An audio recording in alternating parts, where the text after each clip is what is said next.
let's get the thoughts of one man who was at the game at Stamford Bridge last night. I'm delighted to say that the sports broadcaster Neil Reynolds now joins me live on Sportuccino. Good afternoon to you, Neil.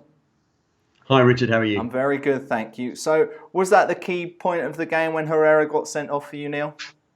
I think the key point was that, it would have been had Pogba actually turned up, to be honest. Herrera's sending off, it changed the face of the game. Manchester United weren't really attacking as much as they probably should have been, being the holders of the FA Cup. But, Chelsea are an absolute beast this season, especially with Kante in midfield, who again literally ran the show.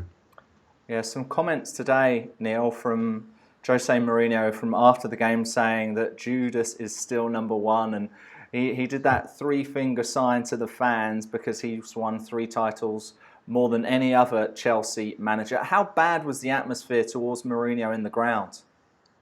To be honest, the only thing I heard was the "You're not special anymore" chant from the Chelsea fans. But I've been told by some guys that were in the press box that it was 2 young ladies that were having a go at Mourinho, and that guy kind of got picked up on. But they were calling him Judas. So they weren't as hostile as I thought it was going to be. The Manchester United fans, even at half time, there was a tribute to Houseman, who had passed away, and his children were there, and the Manchester United fans stood up and applauded that, which was quite refreshing. But I think on the pitch it was a little more hostile where Eden Hazard was concerned compared to what was going on actually on the terraces. Yeah, so when Herrera got sent off, did Mourinho make the right decision for you when he took off Mkhitaryan? I think that was probably the worst decision he's made all season.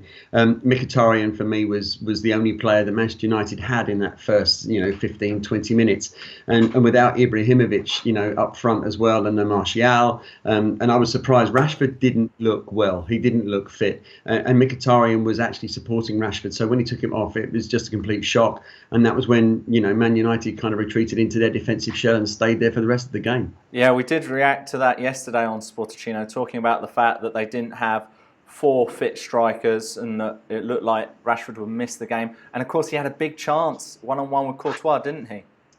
He did. He kind of, I think that was probably thanks to Sideshow Bob, more commonly known as David Luiz. But, Luiz missed the ball. Rashford was through, could have chipped the keeper, but Courtois came out, and that was the end of I think it was probably one of the only attacks that Manchester United had.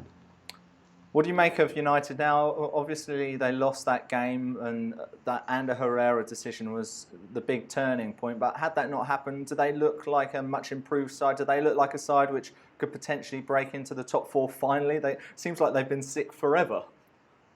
You want a description or a one-word answer? Because the one-word answer would be no. No. No, I don't think they had it. I don't think Phil Jones is a Manchester United player. I don't think Chris Smalling stood up yesterday and was counted. Rojo and Costa, all right, they were hammer and tongs with each other for the entire game. But it's so obvious that Manchester United don't have a potentially championship winning or Premier League winning midfield. I think Ashley Young again is Ashley Young, and he has been ever since he was at Aston Villa. Pogba, there's no way that man is worth £85 million. If he's worth 85 million, then Kante's worth 200 million. It must have been a pleasure to see Kante in real life. Now, what exactly does he bring for those who don't see it on TV? For not wanting to use the old football cliche, but he has the most unbelievable engine. He's everywhere. Even Eden Hazard came out after the game and said that sometimes he thinks that Kante has a twin because he's everywhere he looks, Kante's there. And it's obvious that's what Leicester miss and Chelsea have gained. I think Kante is probably their new Claude Makélélé, to be honest. Yeah, great player he was. Of course, Real Madrid regretted selling him as soon as he went to Chelsea. Yeah. Chelsea next facing Tottenham Hotspur in the semi-finals. I believe it's Arsenal, Man City, the other semi-final. Are Chelsea on the verge of a double here, do you think, Neil? I think they could be. It was interesting last night leaving the ground where the Chelsea fans were saying that Tottenham were the one team they didn't want to face. And I think everybody in that semi-final lineup were all hoping they would get Arsenal because of the turmoil that's there at the moment. But I think the more the more attractive of the ties is Chelsea Tottenham. As Conte said, it's 1-1 at the moment. Chelsea beating Tottenham, and Tottenham actually getting their revenge with those two Dele Alli headers when they met at White Hart Lane.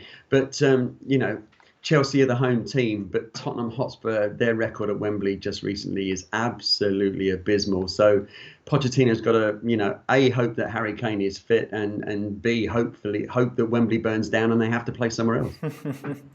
Yeah, I don't think Wembley's going to burn down anytime soon. If it does, I think you should be under suspicion. Yeah, absolutely. Yeah. All right. Let's move on to tonight's games, Neil. And in fact, let's have a look at what's our poll on our Twitter page today. We are asking who's going through to the quarterfinals of the UEFA Champions League. It is that finely poised game between Leicester and Sevilla.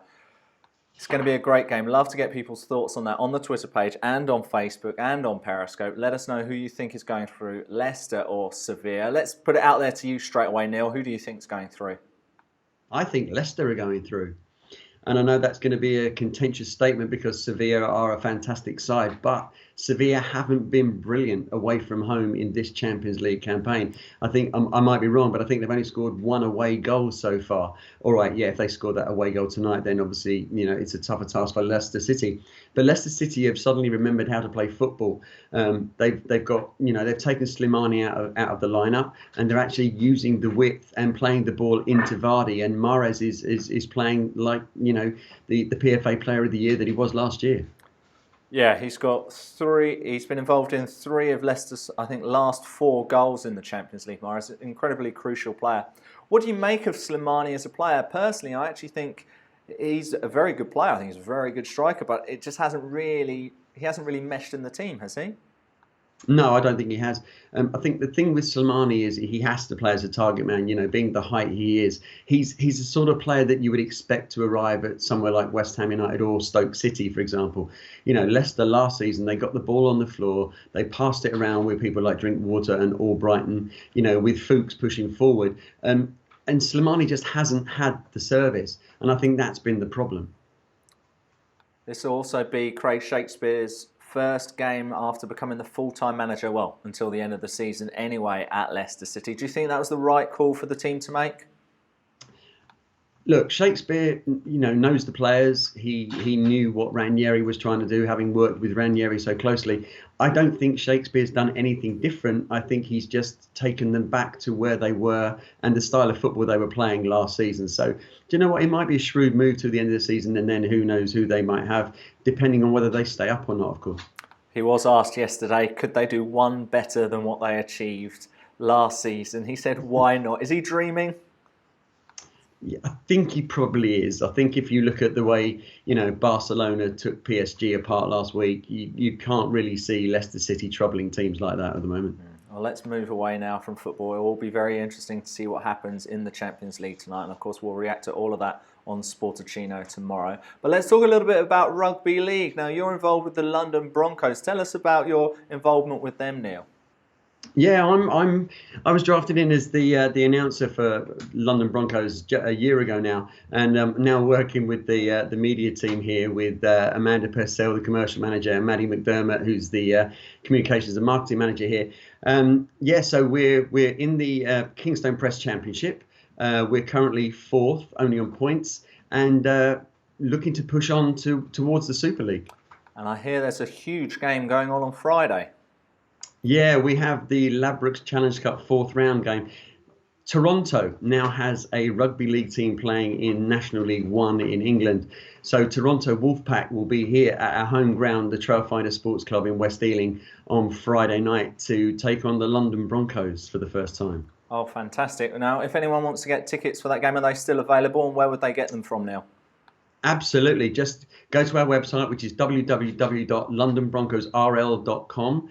Click tickets. That will take you through to the online shop, and you can book your tickets online. There are hospitality packages still available, so come down. It's going to be amazing. We've got the Challenge Cup here. We've got ex-London Broncos players. I think there might be a surprise happening at halftime, but we're going to put that on social media in the next 48 hours. So keep tuned. That's at London Broncos RL on Twitter. and www.facebook.com/London Broncos RL on Facebook. So you'll find out what's going to happen. Great stuff, Neil. One final plug for yourself, how we can follow you, please. My Twitter is @sportsjourno123.